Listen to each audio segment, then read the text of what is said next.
ఎందుకంటే నేను మా అమ్మగారు ఎప్పటి నుంచో ఉండే కోరిక ఉడిపి కృష్ణుడు గుడికి తీసుకెళ్ళాలి అని.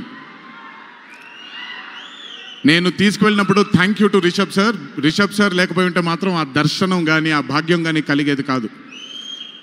పనులన్నీ మానుకొని నాతో మా అమ్మగారితో ఆయన కానీ ప్రగతి గారు కానీ కుటుంబ సభ్యుల్లాగా గుళ్ళకి తీసుకెళ్ళి ఆశీర్వాదం ఇప్పించి ఒక సొంత కుటుంబ సభ్యుల్లా చూసుకున్నాడు ఆయన నన్ను. Thank you so much sir. I will never thank you. I don't want to thank you and create distance between you and me, but I love you, sir. Thank you so much for helping me to give my mother her dream, to fulfill her dream. Thank you so much.